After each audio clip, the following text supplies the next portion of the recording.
Hey, man, this is IFOF, information for open-minded folks, where you have to be open-minded to get the information. I'm your host, Coach J. Free, and today we're actually redoing a show that we did earlier due to technical problems and everybody in my inbox fussing at me about the sound quality. So I asked my man if he would come back, my man Sadhu, if he would come back and redo the show with me, and he agreed to it. So without further ado, man, I'm going to bring him up. We're going to get into this thing. And the thing is, we're dealing with heart focus, being heart focused right now in these days, right? We're going through a lot of different things. There's a new era upon us. A lot of people getting into meditation. They're getting into mindfulness. They're getting into all of these different techniques and strategies to help, ground themselves or to help find balance in their lives. And the guy Sadhu that I'm bringing on today, he's one of those people that deal with heart focus. If you guys been with me long enough, you know that I am a brain focused type guy. I talk about the brain all the time.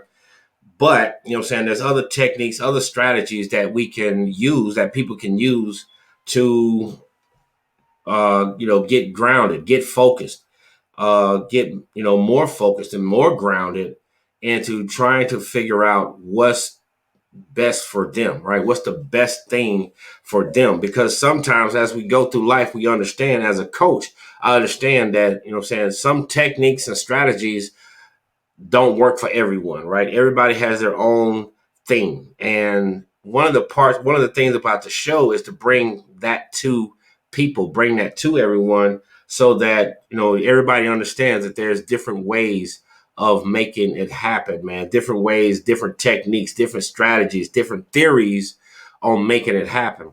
So, but when we get into talking about heart focused, well, you understand that there is a connection between the brain and the heart, right? There's a connection between the brain and the heart. There's a connection between the heart and the gut and the brain and the gut, right? Mostly, there's this thing that we call the vagus nerve that runs, that runs down, and it's making the connection. So for me, it's a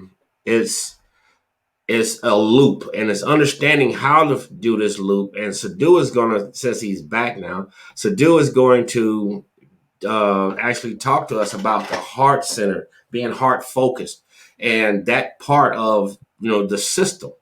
So, without further ado, Sadhu, can you hear me? I can. Okay.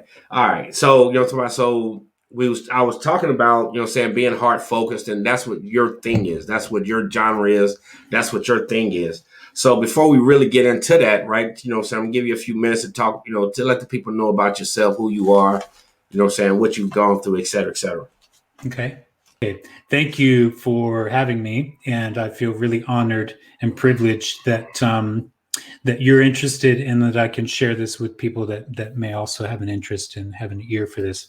I consider myself a very simple guy. I'm a dad. I'm a husband. I'm just getting through life like everybody else. Just wanting to have as much health and fun as I can. And so, at the same time, because I've gone through a very kind of drastically dramatic childhood, I want to say, and that's not, that kind of, let's say, volatile environment, which was so much a part of my self-identity, kind of growing up into the world, is not in my it's not in my awareness now. Those patterns, I don't perpetuate those patterns in myself. That's not the case for my children and my wife. We live in a very happy, cozy, beautiful, emotionally balanced and emotionally joyful environment. And it took a lot of work, man. It didn't happen from one day to the next. It just didn't drop away. I've been working on this for a long time, and I'm so inspired to share information with as many people as possible about how to work with your heart to change your life, because it's been so profound for me. And so I'm kind of ultimately, I'm a simple guy, but at the same time, I am lit up. I am literally on a mission to inspire as many people as possible to know the power of working with your heart. All right. So when it comes to, inspiring people, right? I mean, I'm guessing what inspires you is the ability to be able to serve others. Absolutely. Yes. Okay. Yeah, So, for sure. and what's your definition of service to others? I've been asked a similar question before, and someone asked me before because I would say, a little bit of my kind of professional background. Uh, I was teaching meditation and spirituality for about 20 years, and had my own wellness center, led retreats around the world, and had tons of private clients and a whole community of hundreds of students. And I've been on the personal development track for almost 3 decades, and teaching about 20 years. And so sometimes a lot of people kind of consider me as a spiritual guide. Although I didn't really put myself out there as that. I just put myself out there as like, I want to serve you. I want to do whatever I can to help you improve the quality of your life. And so people kind of put that on me. But I was only ever coming from service. I've been asked before, what does compassion mean to you? And I feel it's the same thing as service. It's basically service, and compassion means to me proactive caring.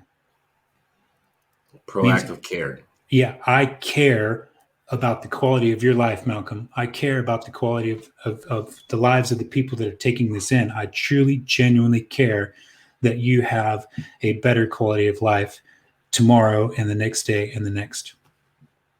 Oh, that's a good way to put it. I mean, because a lot of people in our industry as coaches or whatever, right? It's not about, and I hate to say this, right? It's about the money, right? It's not about the people. It's not about, what I'm saying, whatever. So when you find a coach or you find, a mentor or something that's just genuinely concerned, that makes a big difference, right? That makes a very big difference in, the interaction or the experience.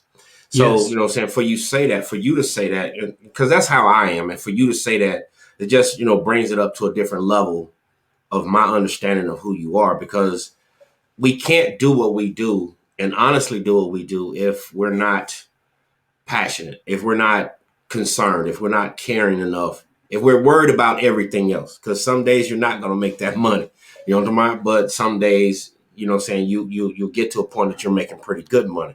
So outside of, okay, it's not so much about the money for you. It's not so much on that spiritual guru type of thing for you. What is it about? What exactly is it about for you?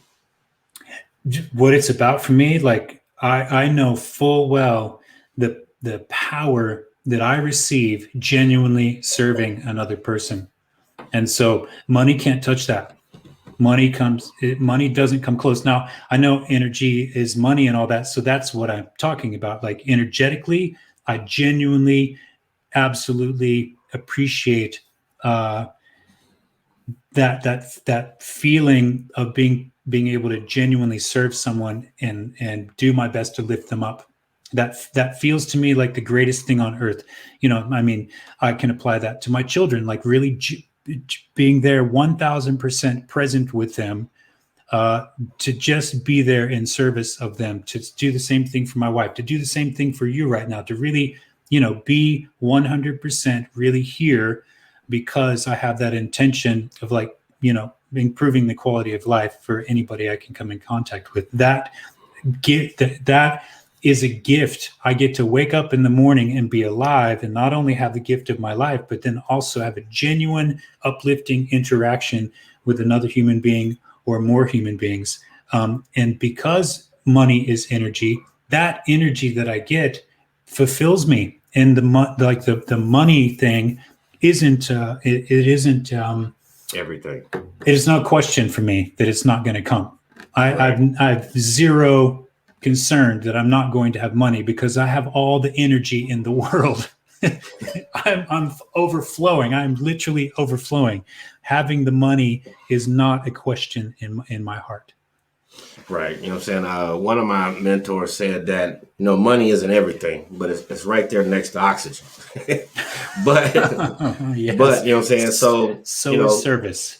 So is service. I mean, you know what I'm saying? Right. Service to me is is everything. I mean, because a lot of stuff that I do pro bono. I don't really charge for it or whatever. But you know what I'm saying? When you get those results, when your client or customer gets that result, that's the thing that uplifts me, right? When they get that result and they're like bragging on their result, that's the thing for me.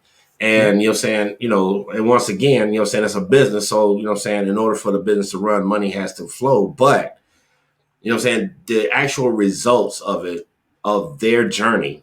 And then, you know what I'm saying, here it is 3 years later, they're still talking to me about, the things that I shared with them, the things that I taught them and I gave them. They're still talking about it today. You know what I'm saying? 3 years, 4 years later, they're still, that right there is the thing for me, right? That's the thing for me. Or maybe somebody I didn't personally contact, but through my teachings, through my videos, through somebody else's transformation or whatever, they connected to me that way, and I'll see them, or I'll they'll inbox me and they'll say, "Hey, coach, like I know you don't know me, but through this person I learned this," and yada yada yada. See, that's the thing for me, right? How many lives can I affect? And we never know how, as a coach, we never really know how many lives we affect with the information that we put out. You know what I'm saying? Like, right, what you and I are doing, right? We're at that point where we're just putting out a bunch of videos because that's what, you know what I mean? So we don't know who those videos are going to touch, and we may never know. So as you go through your journey and, you experience the experience, I like to say that, you experience the experience of your journey, right? What is some of the greatest things in that journey so far for you? The most memorable moments of that journey for you? You mean of service? Yes. Most memorable. Something that comes to my mind is that recently I put together, I got a course, and I got meditations that guided meditations that I've created that are for the heart focus. And it's being introduced to a lot of people, because it's not something that's, let's say, as ubiquitous as mindfulness. A few years ago, mindfulness was not on the radar. Then it was on the radar, and then it became ubiquitous. Like now they have mindfulness for toddlers. I mean, you know what I mean? Mindfulness for golfers or whatever. It's like, it's all over the place. But heart focus, heart coherence, heart-brain coherence is relatively new. It is not ubiquitous. And so I feel it's kind of like a new frontier. It's a new paradigm. And so a lot of my work is kind of exposing people, introducing people to what I call the new paradigm of heart intelligence. And so one of the meditations I created was for people to use in their teams or their organizations, or for their colleagues, like a group of people, an organization or a company, or an office or something like that. And so one of my clients shared this with a few of her colleagues, and she reported back to me that a couple of her colleagues that tried this heart focused meditation gave her the feedback that, like, that experience of that meditation changed the way that I see the world. and that was very rewarding to me, because it can do that. That's the thing. And so, and it's not even about me. It's not that it's not important to me that it was my voice, that it was my formula or my meditation. What's beautiful to me is that person felt the power of their heart, and it was enough of an experience that it literally changed the way that they see the world from now on. And so that was extremely meaningful to me. Right. So in your practice, I'm quite sure you do individual, you do group. Do you do organizational, like go and do like an organizational thing? I mean, what's your format for business? My format for business is to really, let's say, kind of like my one-liner here is, I help inspired people and organizations or teams quantum leap their creative potential, their communication, and their emotional intelligence, and all level life results with the new paradigm of heart intelligence. And so, that's what I do. I'm kind of a heart intelligence ambassador. I'm a heart intelligence advocate. Right. So when we talk about heart intelligence, right? I know we discussed it earlier, but a definition. Well, first of all, let's get a definition of paradigm because that word is really being used now, but a lot of people still don't understand what a Mm-hmm. paradigm is. Right. So, in your words, what is a paradigm? I'd like to use this, and it may not be the most correct or efficient way to explain or define a paradigm, but this might work, right? And so you have a few hundred years ago, human beings, a lot of them thought the earth was flat. Okay, that's definitely a paradigm. So the paradigm of thinking the earth is flat would cause one to be like, no, I'm not going to go further than 20 feet out into the ocean because I'm going to fall off the edge. I'm not going to take this canoe and go past my island because once I get out there, I'm going to fall off the edge. So that paradigm kept that particular person in the box of that paradigm. Someone that had the paradigm that no, I think it could be round. So I'm going to get in this canoe and I'm going to go out there and see what happens. And that person went to another island and blasted open their horizons because they had a new experience of worlds beyond the kind of contemporary paradigm of other people that were sitting there afraid to go out because the world was flat. So you have like a flat earth paradigm, then you have a round earth paradigm. And so a paradigm is kind of like a bundle of views, emotional patterns, mental patterns, and behaviors that really identify a person. That's what a paradigm is, or a collective of people. So there's like a cultural paradigm or a religious paradigm or a health paradigm. And so, the paradigm of awareness about the heart currently, or for a long time, is that the heart is a pump. And that's what it's doing. That's its function, is to pump blood through the body. That's a paradigm that's pretty prevalent. However, the new paradigm of the heart intelligence is that the heart is not just a pump, it is also kind of functions like the brain in your head. And actually, it's stronger than the brain in your head. So that's kind of like the new paradigm of heart intelligence. Does that make sense? Yes. So still dealing with the paradigm thing. So when you talked about it, you basically it's a limitation of belief. If you know what I'm saying, Yep. it's a I would say limitation of belief. And in that limitation of belief, some would say, what I'm saying, you have these paradigms or limitations of belief when it comes to success or when it comes to failure. Yeah. So how does one go from being, what I'm saying, this is my paradigm, this is my island, this is as far as I'm going. How do we get them from off this island to even explore to find a new paradigm? That's right. That's a very good question, Malcolm. I'm really happy that you brought this up and kind of this happened organically. Is that one of the things that I've realized is that, okay, paradigms are parameters. They're not necessarily limitations unless limitation is within the paradigm, because some people have paradigms that are open-ended and they have a high return on investment, and there's a paradigm that has like a low or a minimal return on investment. And so the one paradigm that can shift many or almost all other paradigms is the paradigm of heart intelligence. And so if somebody's got like a particular set of paradigms that's holding them back, it's limiting. If they work with the paradigm of working with their heart focus, that particular paradigm can expand and it can transmute the others that are limited and open them up to be more unlimited. So it's a one paradigm that will work on all other paradigms. Right. It's very, very powerful. And so how do you get them to experiment with that? I personally love to be as down to earth, simple, straightforward, uncomplicated, unconvoluted as possible. Okay, so what I'm saying, like that. I mean, that's a good way of looking at it, a good way of putting it. But what I'm saying, when we get to now, we're gonna get off of paradigms and we want to get into more of what I'm saying, your techniques, your strategies, when it comes to dealing with, you get a new person in, they're geeked up, they're hyped up to be with you and go through this process. What's the first thing that they have to deal with, that you have to deal with them as a coach?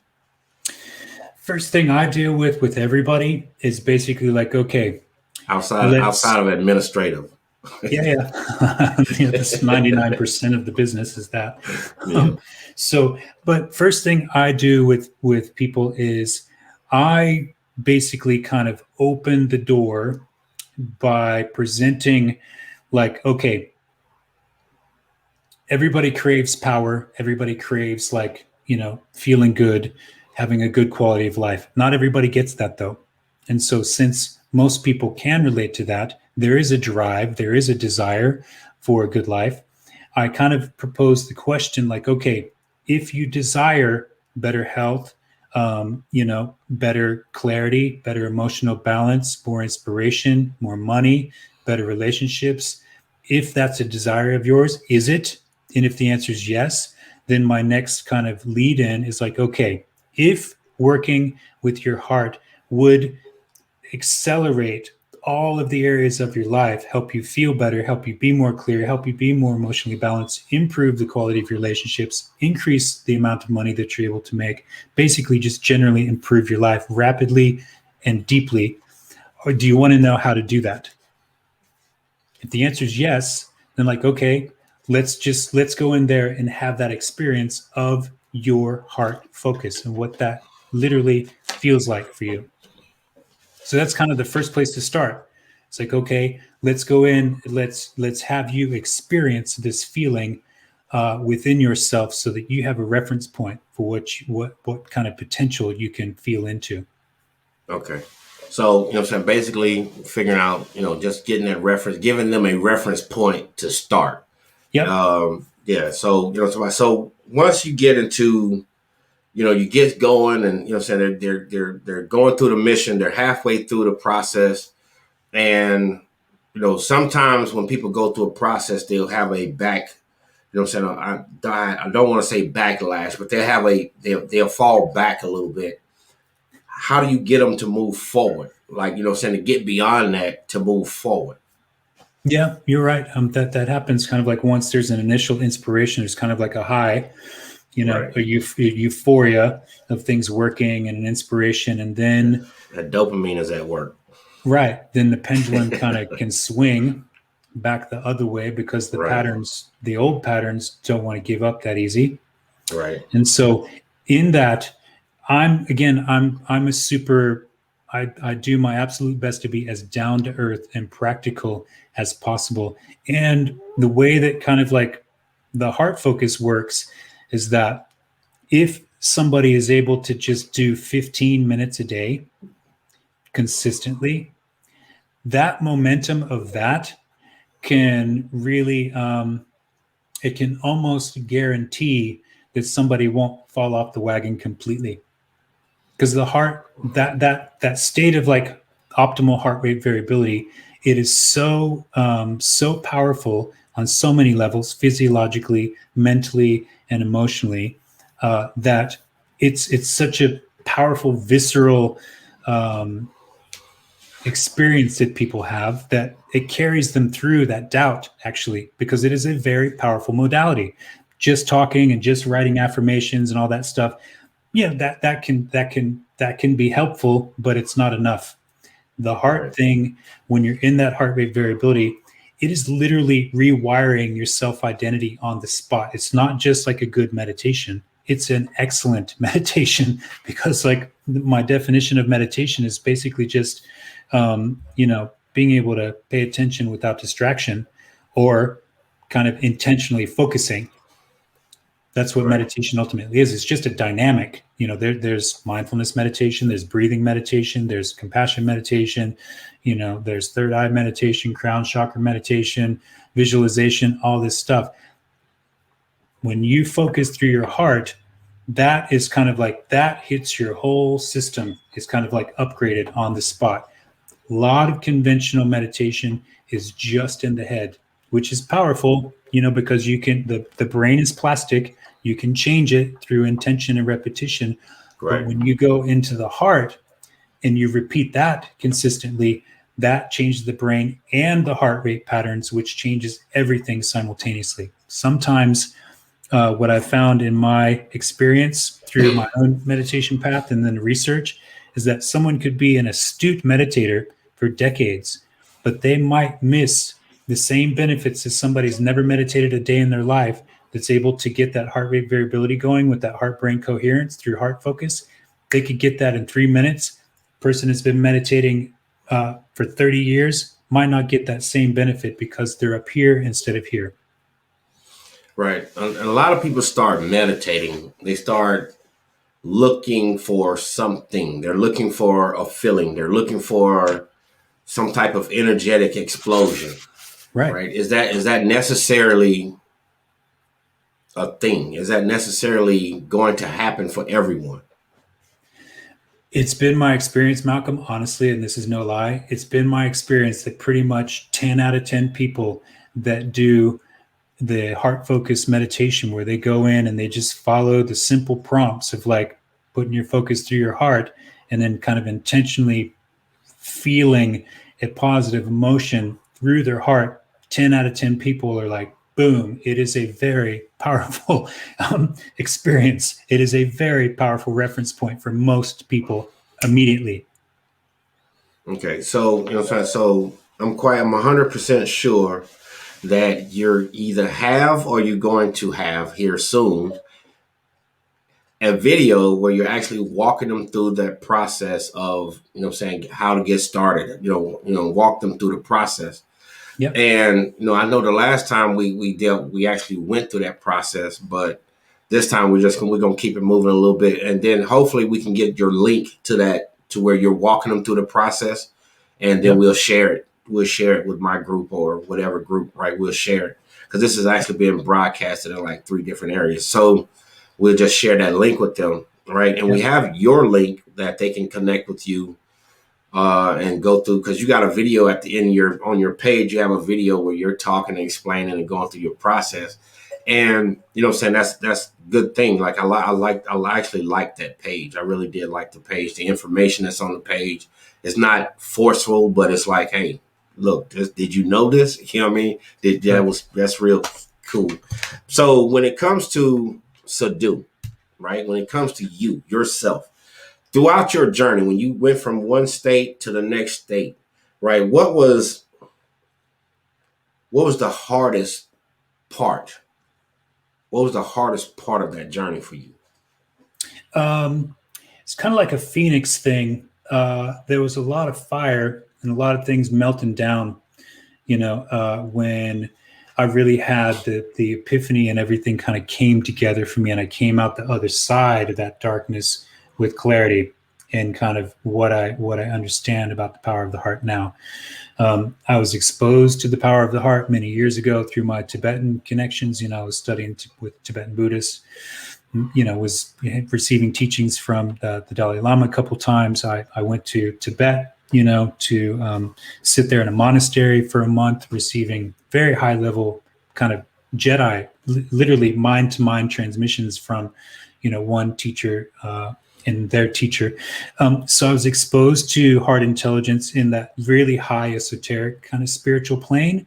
But it was still conceptual for me. I mean, I had an experiential understanding of it, but I guess I had to kind of hit a rock bottom before it kind of sunk in and made sense. The rock bottom for me was basically like I was on a spiritual journey for a good 20 years.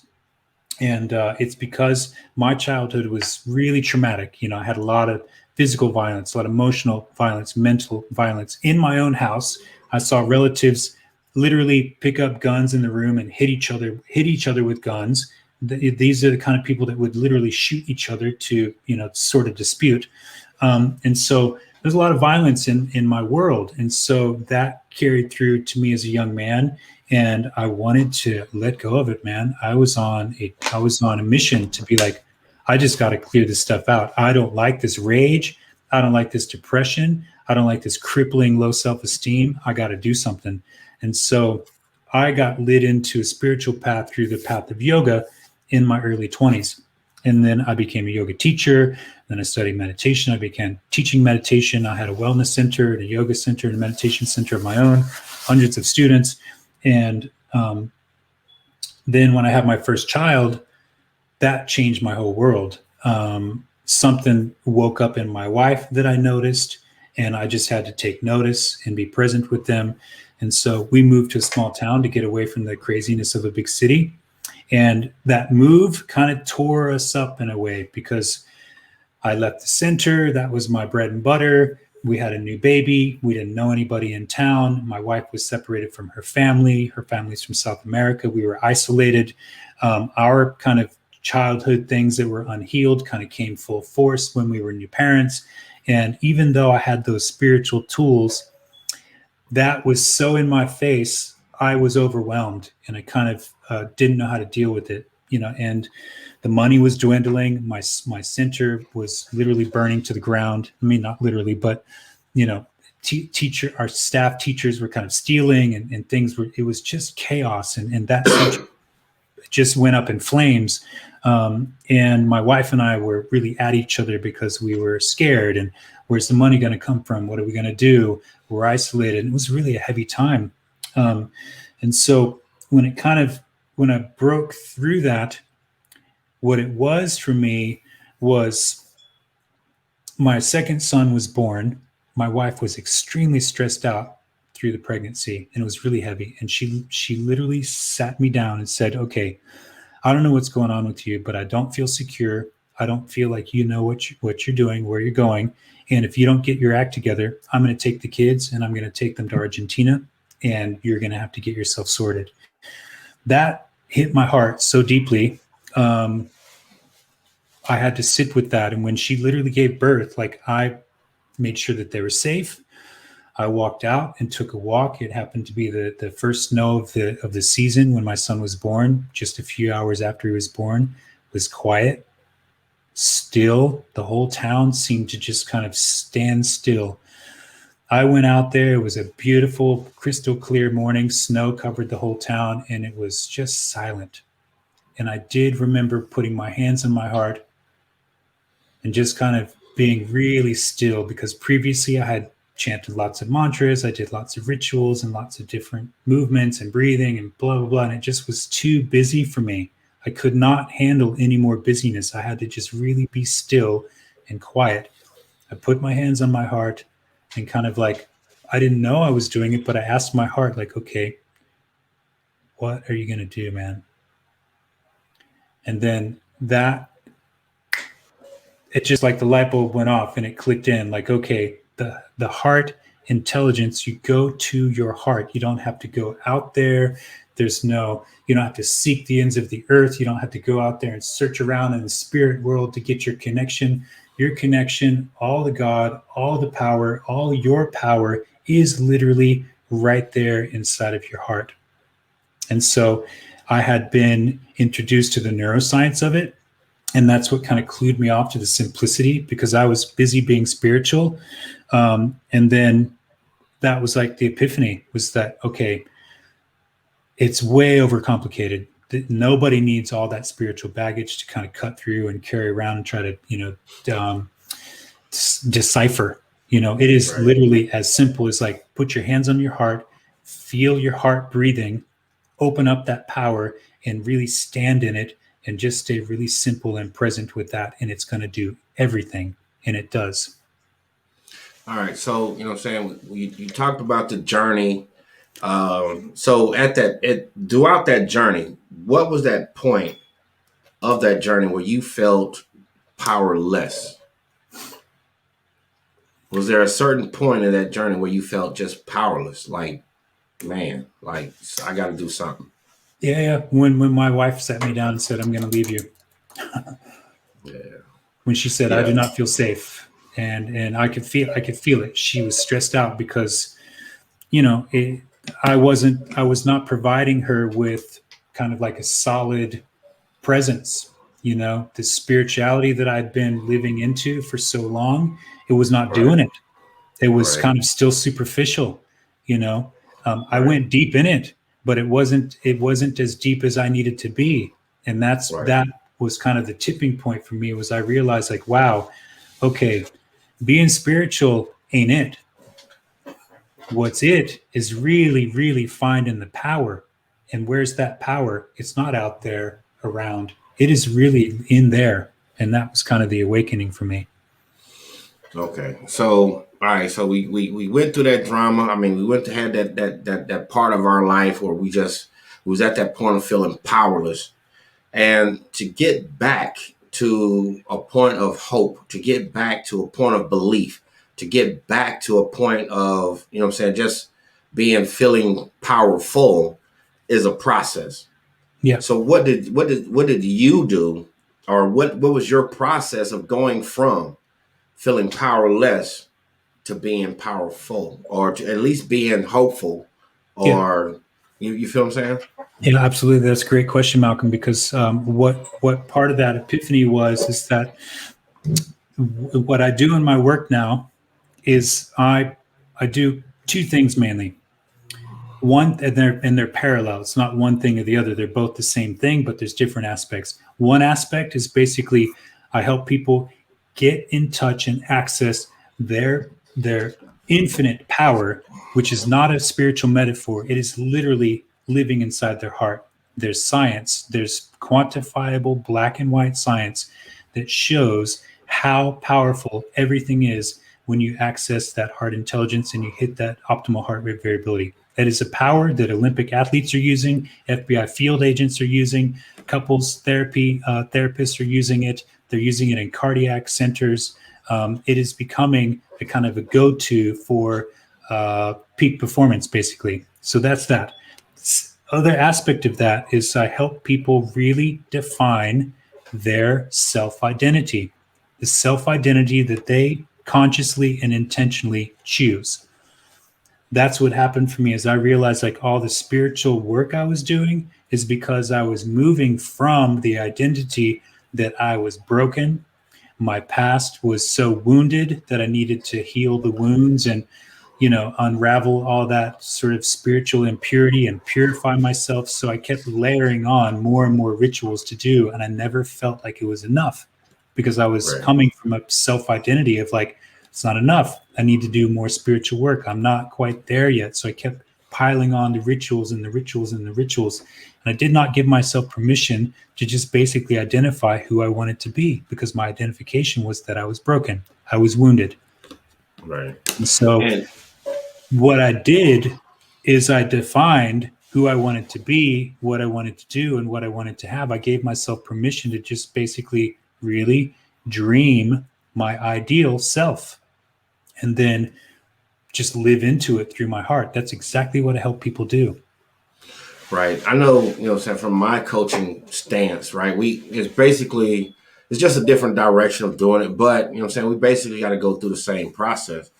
The thing is, right, when it comes to, what you do and for the people out there that wants to know more about what you do outside of, finding you on Facebook on Sadhu Serves, maybe emailing you. We also put your website up there.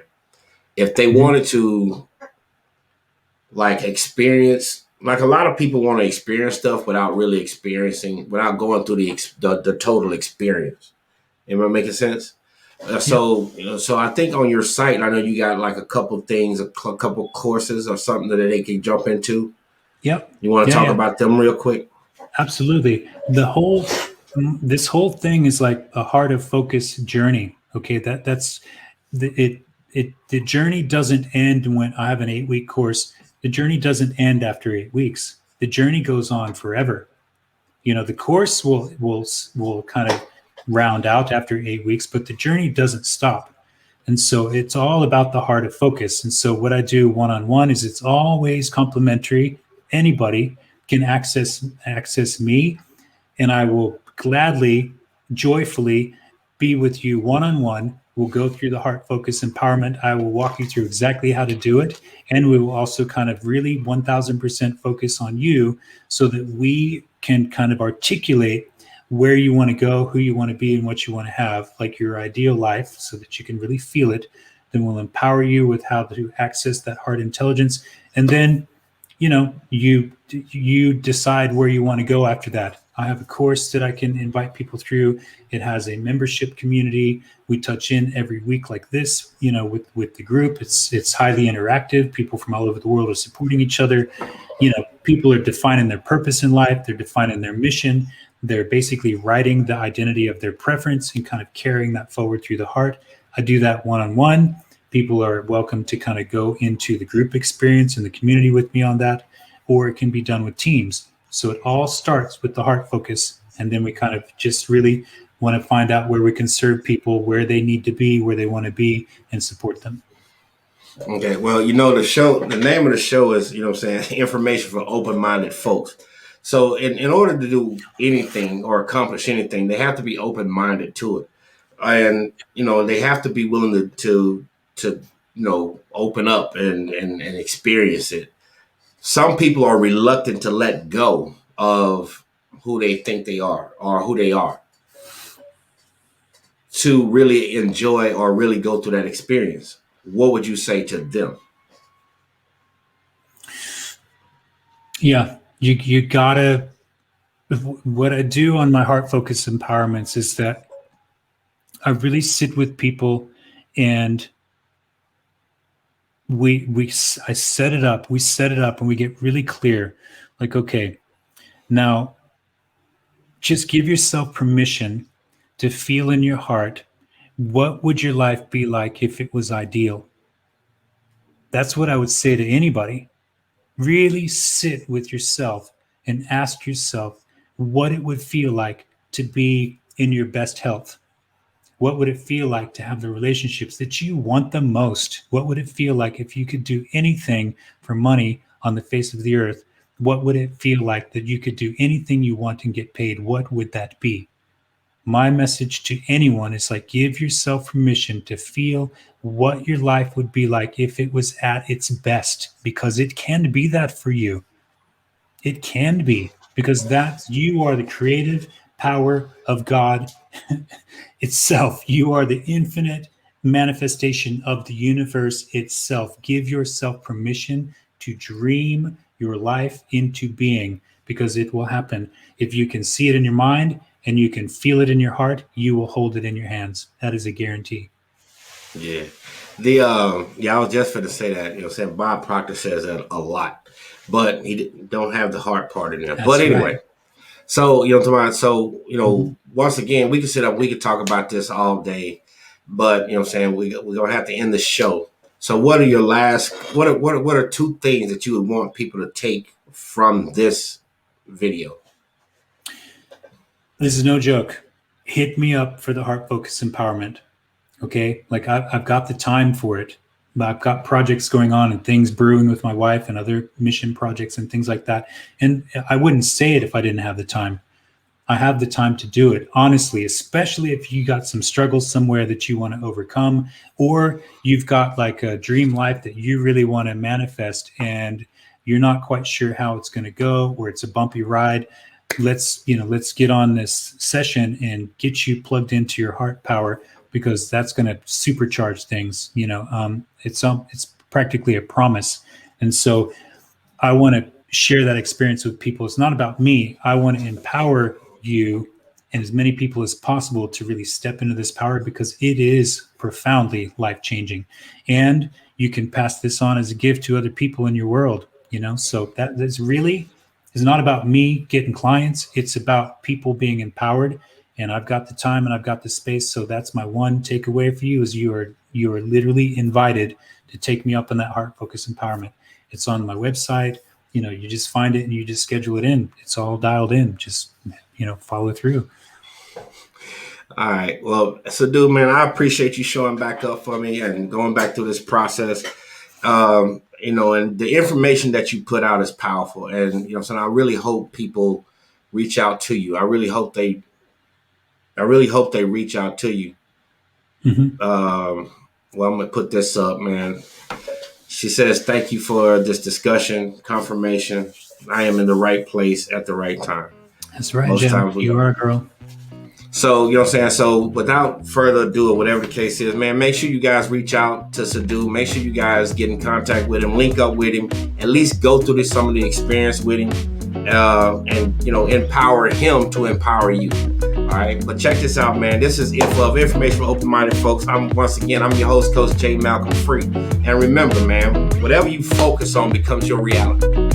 Right? If you focus on your problems, then your problems will remain your reality. But if you focus on a solution to the problems, then the solutions become your reality. All right? Love y'all, man. Peace. Thanks, Michael. All right, brother.